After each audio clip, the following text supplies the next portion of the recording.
Horace Reese. Here. Don Whipple. Here. Jim Pruitt. Here. John Dooley. Here. Bill Erstis. Here. Approval of the agenda, or any changes need to be made to the agenda?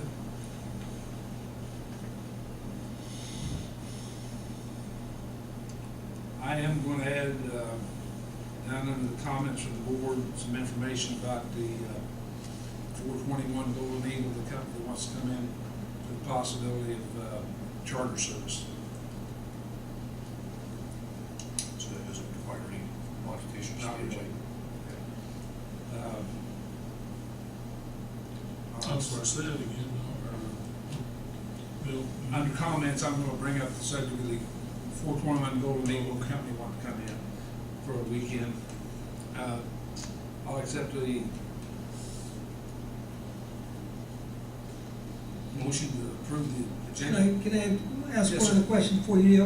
Do we need to talk about the new hangar tonight? No, You know, okay, no, it's still in the litigation between okay, us and okay. Horan State. Approve? Yes, I move. Do we have a second? Yeah, All in favor, say aye. Aye. Approve. Approval of minutes from last month, John. Want to read them, please? Okay, the City of Greensburg, Indiana Board of Aviation Commissioners, Monday, March 25th, 2013 at 6:30. Board President Bill Erstis called the meeting to order at 6:30. Roll call was taken. Present were John Dooley, Bill Erstis, Don Whipple, Horace Reese, Jim Pruitt. John Dooley served as acting secretary for the meeting. The meeting agenda was amended and unanimously approved. John Dooley read the minutes from the February meeting. Approval of the minutes was approved 4-0, with Horace Reese abstaining. The minutes from the January meeting were approved 3-0, with Don Whipple and Jim Pruitt abstaining. John Dooley read the airport financial report. Old business, starting time of the monthly BOAC meeting was discussed. Don Whipple motioned and Jim Pruitt seconded that the meeting time be changed back to 7 p.m. Motion carried 5-0. New business, Steve Hodgkin of Street Smart Incorporated discussed the airport's webpage and for a one-time setup fee of $400 offered to expand the current airport single-page website to a multi-page updatable website. The ongoing costs are covered by the city and their website agreement with Street Smart. Horace Reese motioned, Jim Pruitt seconded that the board form a committee to study this and make recommendations to the board. Motion carried 5-0. Jim Pruitt, John Dooley agreed to the task. After discussion, Don Whipple motioned and Jim Pruitt seconded that the board approve payment of the bills as presented. Motion carried by roll call vote 5-0. BF&S engineer Don Manley reported that the Aviation Association of Indiana is working on establishing an Aviation Appreciation Day, probably in January 2014. Jim Pruitt asked Don if the federal sequester will have any effect on the airport improvement program. Don answered that it has no effect as the trust fund is separate from the FAA operating costs. President Bill Erstis invited comments from the board or public, and there were none. Horace Reese motioned, Jim Pruitt seconded the meeting be adjourned. Motion was carried. Meeting adjourned by President Bill Erstis at 6:56 p.m. Next meeting scheduled for Monday, April 22nd, 7 p.m. City Hall, Greensburg. The only thing I see is our Aviation Appreciation Day is usually Airport Awareness Day is in September or October. That's not what he was reporting last month. This was something different than that. Oh, this was, Yeah. that's correct, this was statewide, okay, not local. Right. Great. Correct. Okay. Move to approve. Second. All those in favor say aye. Aye. Aye. Approved. Okay, financial report, John? Airport financial report. Airport finances fall in 3 accounts. In the airport improvement account, the current balance, $141,032.76. In the aviation rotary fuel account, $28,517.11. In the airport operations account, $207,935 even. The total of all airport accounts combined, $377,484.87.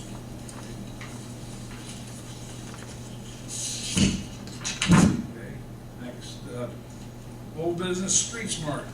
John and Jim. Jim and I just, let me go ahead. Yeah, We discussed it, looked over the, what we currently have, which is not much, and what we could have, we looked at some other airports. Again, as it said in the last month and in the minutes of the meeting from last month, it's a one-time setup fee with no ongoing cost with that. My recommendation, and Jim was in agreement, would be to go ahead and have them do this. We looked at other airport websites, you know, Columbus, North Vernon, Shelbyville. It'd be handy to have one where you can have a lot of links to, for example, a lot of the technical information for runways and frequencies. You can just have a link to airnav.com. You can have a link to link to FlightAware, where you can track flights of any flight. You can put a link to some to your local weather that are pretty comprehensive. You can also post selected news items, history, photos, a calendar with events, including the upcoming meetings and any other events at the airport.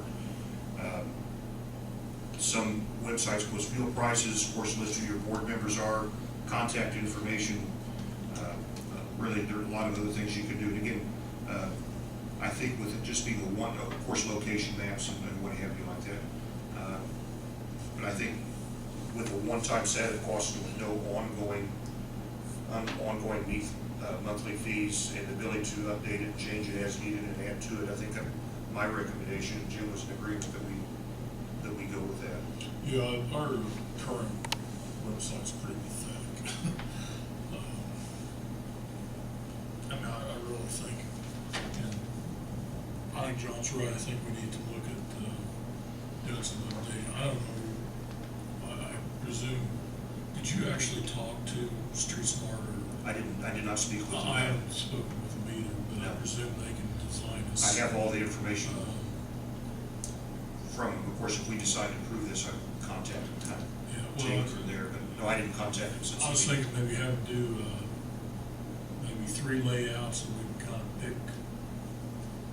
pick one or of the 3. Or we could just go with the startup thing as it goes on. I mean, North Vernon had a pretty good site. They had a very good site. Yeah. But we can just get a basic one set up, and then we can modify it and pick at it as we go along. So like I say, it's an ever-changing document, so you can put photos on there if you want, you do whatever you want. But basic information, you know, people want contact information, runway information, perhaps weather, the hangar availability, prices, perhaps. Some airports put current fuel prices on their website, so all those things would be pretty easy and simple to do. What about car rentals and hotel? To do that if you want. So some places have, I mean, it's pretty open to what we can do, it's just a matter of getting it designed, and, that's why I was wondering about maybe just, you know, having them do something and bring it in, and we can kind of discuss it at one of the meetings, and see what we really want on here, but, I mean, our current site really needs to be. or if we decide to do it, we can just go with the startup with a basic one, and we can discuss it every meeting, or every other meeting, if we want to add, subtract, multiply, divide, whatever we want to do to the site, just to get it up and running, you know, get it going. If the board wants to go ahead and proceed with this, I'd certainly be willing to contact him, at least get something basic set up, just to start as a one. Entertain a motion to have John or Jim contact Street Smart. Go from there. The motion would be that we would allocate the $400 to proceed with it. Or if there's any other discussion or any questions. Sounds like a good idea to me.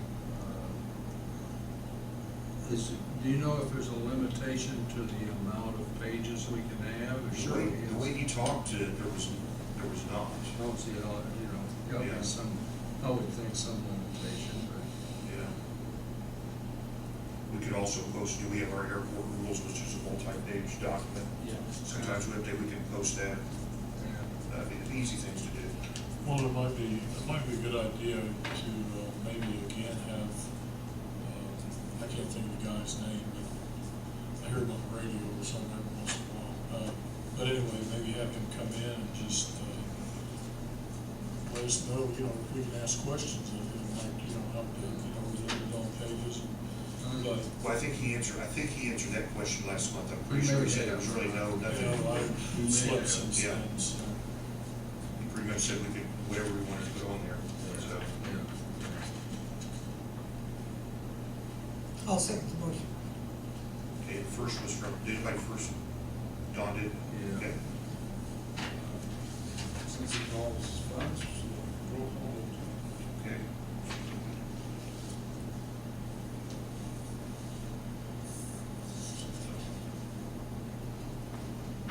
Okay, we'll call, Jim Pruitt, Yes. Horace Reese. Yes. Don Whipple, Yes. Bill. Yes. And myself, yes. Now, the new business roof on Hangar F, that's the hangar that Slimmer has. Someplace along the line, the quote from John Elsner's got misplaced. I believe it was like $4,500 to put a new roof on it. And I'll try to get the information together for the next meeting, also what it would cost to paint it if necessary, although we've worked on it a lot to try to stop the leaks and we haven't been very successful. Which hangar is that now? That's the other Morton building Yeah. that Cova had first. Slimmer. It's Norm down at Slimmer. the end of the. Who's in there now? Norm Slimmer. Okay, now I know where, Yeah. yeah. And that roof is, I've been in there, that roof is in bad That shape. didn't get replaced when the tornado went through? It's Well, I think it's the only one we didn't lose. Yeah, right. Well, that was a question I had, why, I would have thought that would have been paid by because I think that's tornado damage. Why didn't the insurance do that? I paid for it. It's been bad ever since then. Well, it was bad before that though. It's had leaks for a long time, it's gone up in patches, whatever. But it's time it either gets replaced or, I think, if I remember right, don't quote me, I was thinking it's $4,500 for a new roof. John Elsner would haul the metal off, and what he got at the scrapyard for the metal, he would give it back to us. But I'd have Correct to me get, if I'm wrong, but isn't there one of the, what do you call it, the supports broken in there? that I don't know, I'd have to. Trusses. Trust. If so, we want to get that fixed too. But I'll go over it with Jerry and John and get all the information and what it would cost to paint it. I'll have it for you for the next meeting. I thought I had it someplace, I've misplaced it. So no action tonight, just. Yeah. I had it on there and then I realized I didn't have it.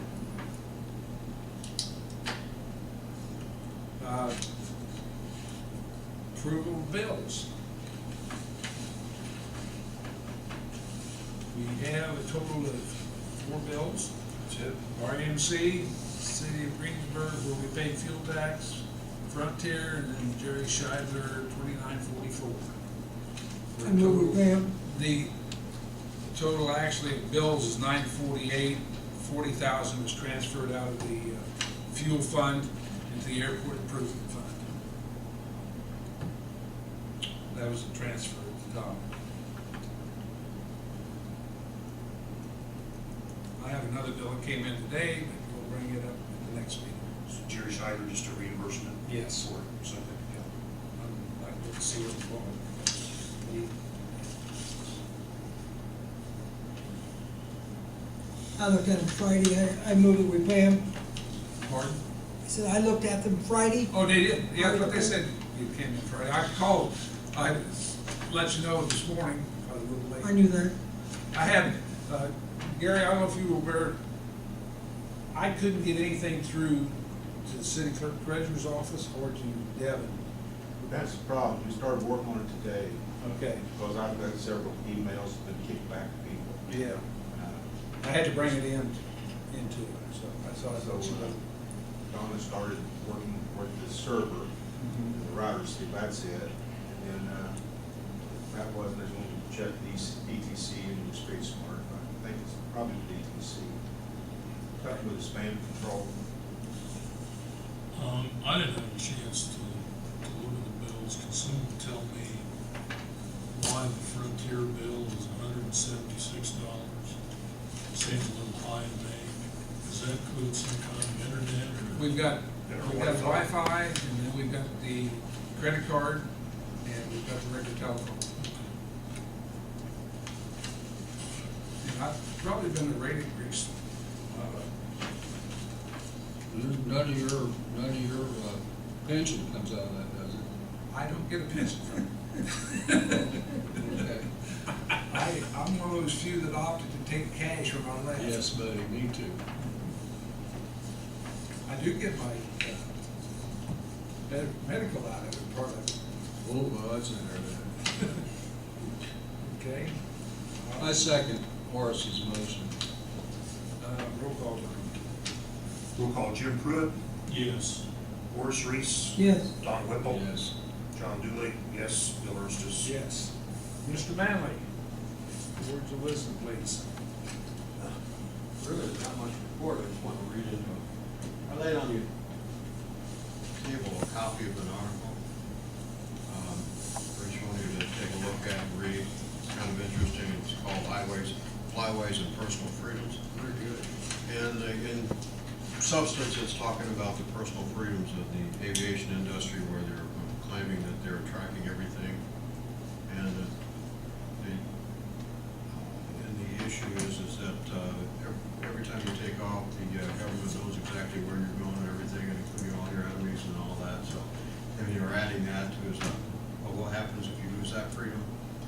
To going someplace without somebody tracking you? It goes into highways and having a comparison between the two. And obviously, they don't do it on highways, so it's not a de facto. You need to consider freedoms all the way across the board. So, and then it talks about other things. I just want to read a section of it after that, where it talks about the interests of flying. Flying is not the domain of rich celebrities flying their Gulfstreams to opening night, even if that gets all the press. General aviation is the lifeblood of our economy. Here is just a small sample of what owners of smaller planes do for us. After Haiti earthquake, more than 40% of all relief flights were GA. In addition, GA flights were able to get to small airports, grass strips, and even roads, which are inaccessible to larger airplanes. The United States has more than 230,000 private airplanes that operate out of 20,000 public and private use airports. Compare that to the 565 large airports available to the airlines. To put this in perspective, small airplanes fly 166 million passengers every year, making GA effectively the nation's largest airline. Then take those facts and consider where American businesses would be if GA were not available to transport people and goods to every corner of the country. Community airfields provide local access to the entire country. A mile of highway gets you 1 mile, but a mile of runway can take you anywhere. Small aircraft are used by farmers, ranchers to such an extent that without GA crop yields would drop 50% or more, and without GA high value crops would not be brought to market except to a narrow geographic range around the producing farm. Without GA, we would not have medevac flights, volunteer transportation for cancer and burn victims.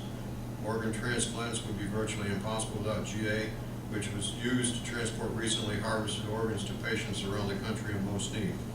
Our entire power grid would never be built and would collapse today without GA. Power lines and transmission towers are built using helicopters, and airplanes are used to constantly monitor the multiple thousands of miles of power lines.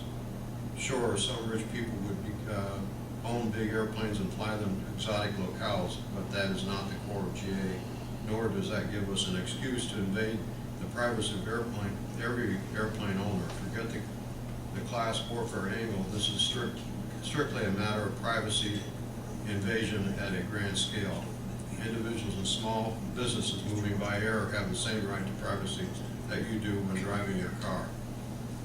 It's just a snapshot of the entire article. It's a very interesting article throughout. Any questions?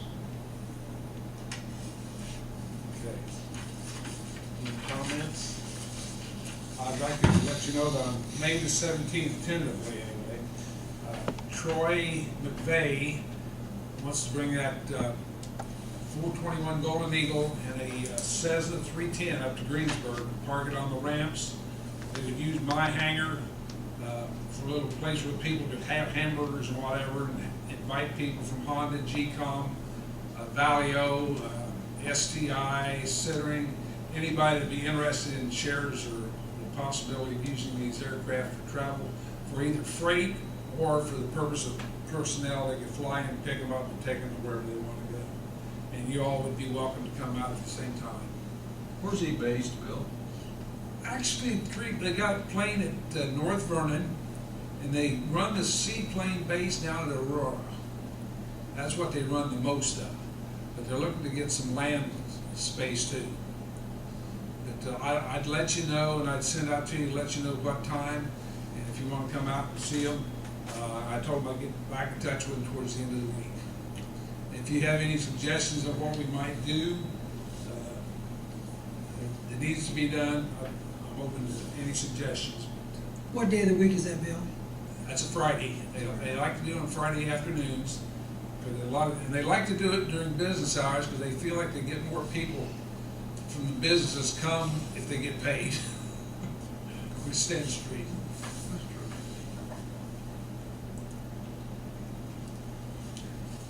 So if there's nothing else, I'd entertain a motion to adjourn. So moved. Second? Yep.